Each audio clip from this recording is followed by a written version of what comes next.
right, here we are. We are live. We are Shelters by Jesus podcast, and we are so excited that you are joining us today. Thank you for all of you that are subscribing and hitting like, because our numbers are going up and up. They're soaring up because you care enough to watch. And also, that brings money into the shelter, which is an exciting thing for us because we're 100% faith-based. So this is one of the ways that we bring in finances to help the homeless. If you've been watching our podcast, you see we have children here, we have ladies here, we have the elderly here, we have, you name it, we have it. And you're seeing to it that we can take care of them. Now, if you want to check out how you can give more or be more involved, you can go to sheltersbyjesus.com. And there you'll see for $9 a month, you can take somebody off the street. Also, if you go, I'd like to donate some stuff. We have a list of things that we need that are on our website, right, Seth? Yes. So there is a list, and we keep that updated. So you can check that out. And there's everything from toothpaste to laundry detergent. Toilet paper. Toilet paper. We need a lot of toilet paper. We have a lot of, you know what? Yep. We need to do you know what to. Yep. So anyway, yeah, and also we have 4 books written by the dumb hick from Skowhegan, me. And those are $10 are free, whichever you can afford. And the proceeds from that all go to the shelter. So just put your name and address down on there if you'd like them, and put which books you want, and we'll mail them out to you. Or call the office at 207-474-8833 and say, I'd like Pastor Barry's books. Or if you'd like a tour, we're at 12 McClellan Street in Skowhegan. That's 12 McClellan in Skowhegan. You call that number, 207-474-8833, and say, I'd like a tour. And we'd love to give you a tour. Actually, Seth, we're going to be interviewing him and his daughter in a minute. He's the tour guide. So that's one of his job descriptions, is he's tour guide. So he'd love to take you around and show you everybody. And you'll meet people who are on the podcast. Well, some of them have moved on, of course, because we're just a bridge. We're not the final stay. Right. So anyway, here we go. We're on to our podcast. And today we have Seth Roberts, who is our chief of staff and director, who actually started the podcast a couple of years ago, before the big mouth come on. And we have his daughter, Morgana. Do you go by Morgana or Morgan? It doesn't matter. Okay. People call me whatever. Okay, well, I want to call you what you want to be called. Anyway, this is Seth's daughter. And so we're going to throw some questions out. This is going to seem weird to Seth, because he's usually the one doing all the interviews in the past. So he's being interviewed. And so he's stuck with whatever I ask now. So I actually want to start with Morgana. I don't even want to start with Seth. I want to ask Morgana. Now, how old are you, by the way, Morgana? 16. She's 16. All right. Now, for the first time in your life, you actually live beside a homeless shelter. Correct? Yep. Now, I know there's people out there, there's teenagers going to be watching this, and they're going to go, man, it must be weird living next to a homeless shelter, you know, because people don't know what, we all have different ideas of homeless shelters. I don't think this is what you really picture, like if you go to some city to a homeless shelter, but what's it like being a teenager living next to a homeless shelter? Well, before you answer, Pastor, she's been here since she was 11. Yeah. She's got 5 years experience living next to the homeless. Okay. As a tween and a teenager. All right, so yeah, let's go from day one. Let's go back when you're 11. Do you remember that far back? Yes. Yes. Yes. All right. What was it like moving here, from having a house with no homeless people next to it to move into a situation where there's homeless people living there? What did it seem like? Well, I wasn't happy.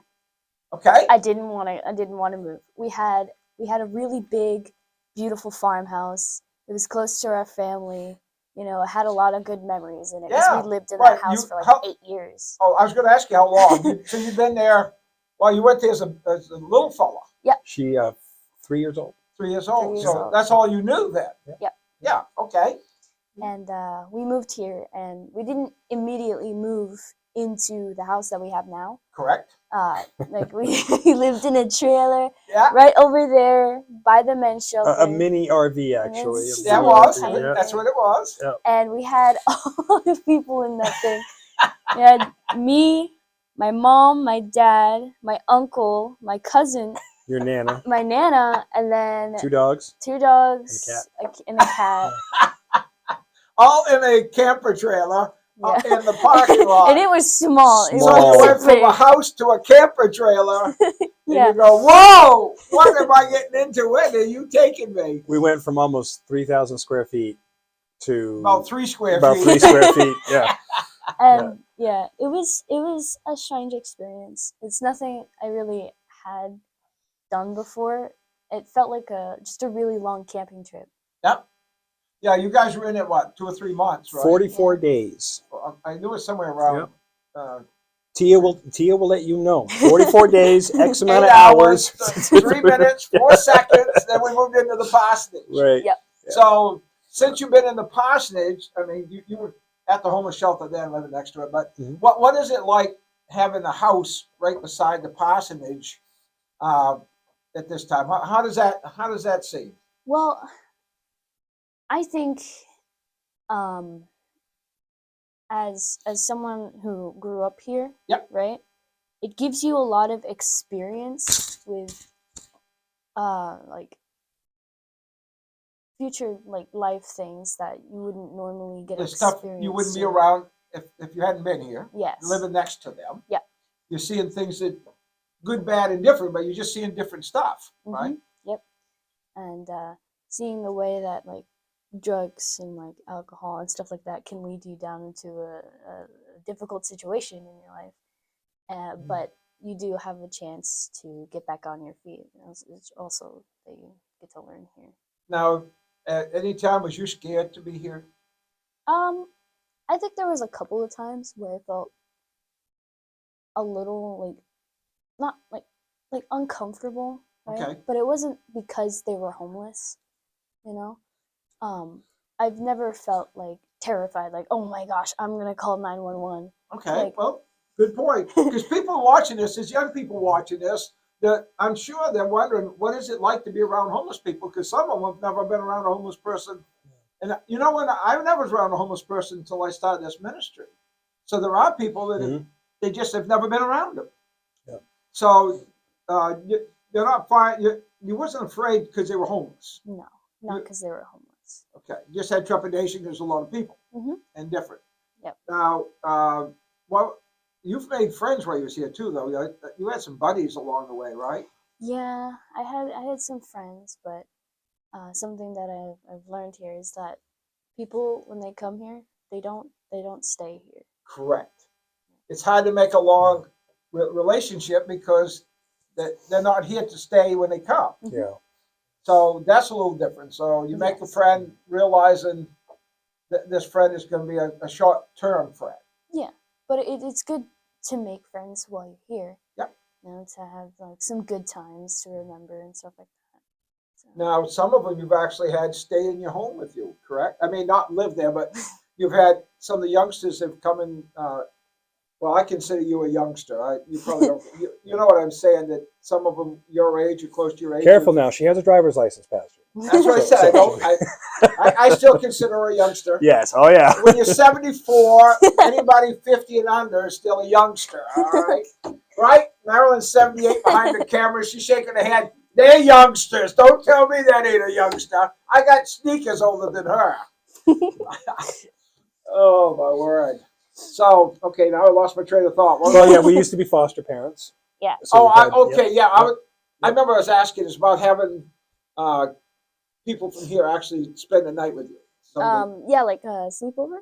Yes. Yes, I've had a couple sleepovers with some of my friends here. Actually, I have a friend, right, that came here about 4 years ago, and she still lives in this town. She lives not too far away, but we still keep in touch sometimes. So you made a friend here, and you just because she's homeless, that don't make her any different than anybody else as far as you making a friend with, right? Yeah. So is that something you would tell people that look, these homeless, you don't see them you just see them as people? Well, yeah, they're people, right? But they're hurting people. I mean, they just lost their home. Family members kicked them out. They're suffering from addictions and stuff like that, but they're still people. So you don't look at them much different than you do your other classmates. They just so. What does it feel like though, living out right beside them all the time? Is it? You think of it any different than living beside anybody else, or where it's a homeless shelter that it just feels different? What's it like? I mean, I would if I had to live beside any like shelter, it would be Shelters by Jesus, because I know people here are they're good people, opportunists, and it's safe here. It is safe here, and So you feel safe living in the Parsonage? yes, You don't feel like, oh man, I'm living next to a homeless shelter, so this is different than living down street beside somebody else. yeah, it's just like having a neighbor, a really close, noisy neighbor. Very close. I tell you, we did have one incident, and it wasn't even a resident. So Oh yeah. Morgana came running over to the office, and she's crying and she's shaking. I'm like, what happened? What's wrong? Wait! You forgot the part where I had my dog. Oh. Dog? And she's not a small dog; she's a big dog. You're lucky that that big dog. You was lucky that. Awen, yeah, Awen. But I got her for security for Morgan, but that was when we lived in Turner. It had nothing to do with being here. And she comes running to the office and she's crying and she's shaking. And I'm like, Morgan, what happened? She's like, somebody was looking in my window, my bedroom window. Yeah. And the dog went crazy. And as soon as the guys heard that, man, they were all over this property looking for whoever it was. And it turned out it wasn't a resident. It was someone who came and got food. Oh. And we followed the footprints through the snow. So they made the mistake of, leaving evidence and trail to follow. But all the guys here were buzzing like bees, looking for whoever went to Morgana's window, because they were going to beat that dude up and kick him off the property. You know what I mean? Yep. So that's the one thing that, as a dad, I feel very confident and safe that my daughters are okay here. You was already thinking ahead of my question, right? You had to jump on me. You knew I was going to ask you that. Oh, well, yeah, no, I didn't, but I just wanted to share that story because, I wanted people to know that even there's a lot of times where there's an incident, it has nothing to do with the residents. Right. It has something to do with somebody who comes here to get food. A lot of it's just life. Or life, It's absolutely. life. But I've never been in a position where I've been like, okay, keep the daughters home, don't let them go next door, none of that, because no matter who comes through this door, I know 20 guys next door that are good, honorable, decent men who will defend my daughter. Oh, absolutely. Now, we have Morgan, who is, you 16? Mm-hmm. Who's 16, but you have a baby sister too. Yes. And she is how 3. old? 3. 3. Yeah. Already. Adopted baby sister. Yep. Now, do you feel comfortable having a 3-year-old sister on the grounds next to all these people? Mm-hmm. Okay. I feel bad for them that encounter her. Yeah. she's a crazy child. It's crazy child. That's a sister talking. She will gnaw you to pieces if you're not careful. Yeah. She's loud too. So obviously you've already answered the question I was going to ask, Seth. Sure. You know where I'm going with this, and that is how you feel as a dad with your daughters here. Yeah, I feel very safe. I feel very confident. And I don't do that lightly because when she was an infant, I had a hard time letting her go with family.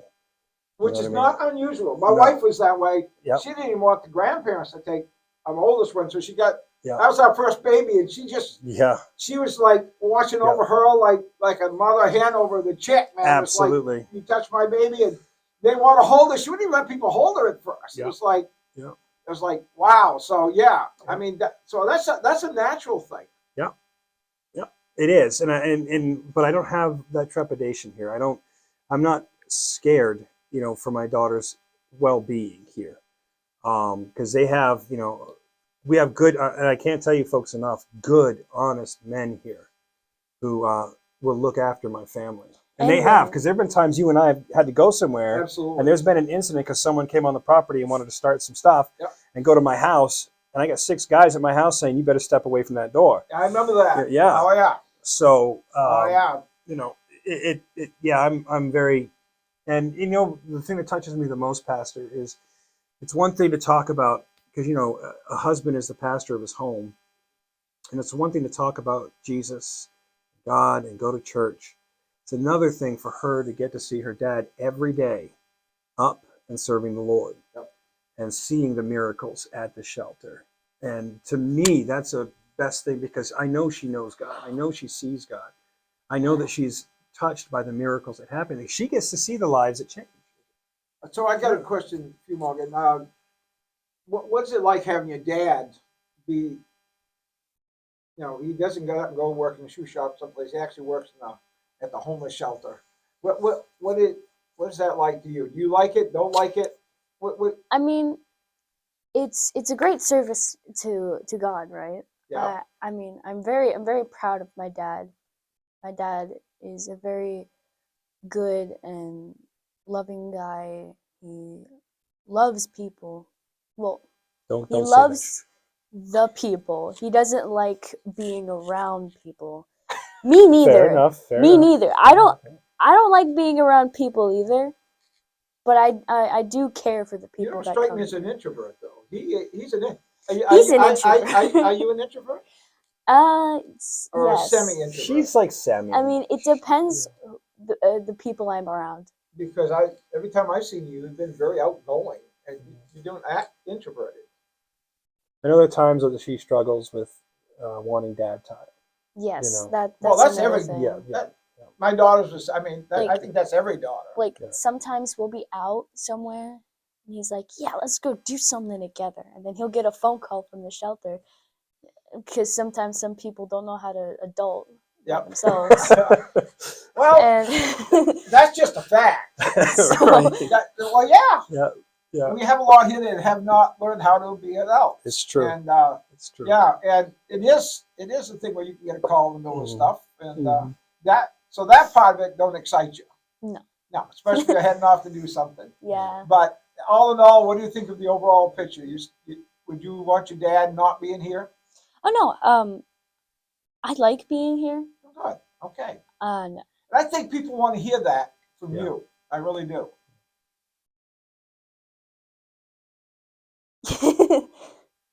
Say what's on your mind, kid.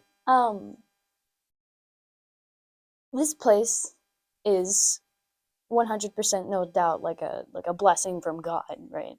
Yep. Everything that I've been given here and everything that I've been given from opportunity is all thanks to God and the people that He sent here. Mm-hmm. So I've learned a lot of like life skills and like just general things that people should know in the world in general, from people in the shelter that my dad could not teach me or my mom could not teach me.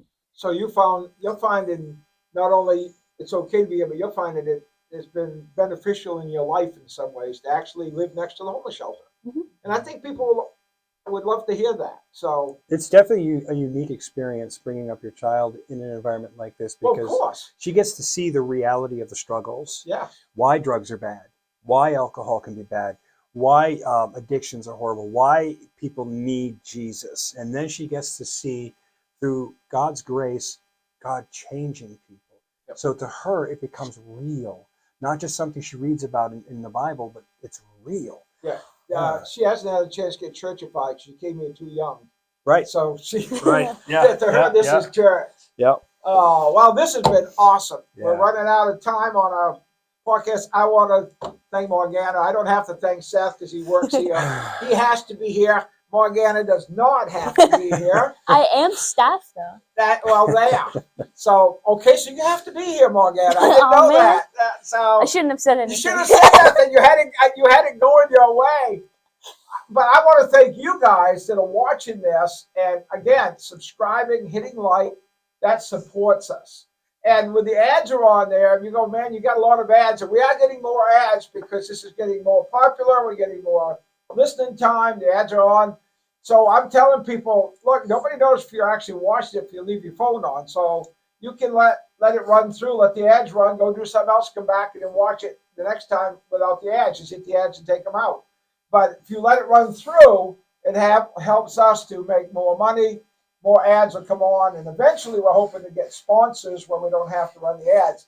Yes. But it's going to take a while to get there. But you're the reason that we're getting what we're getting. So we want to thank you.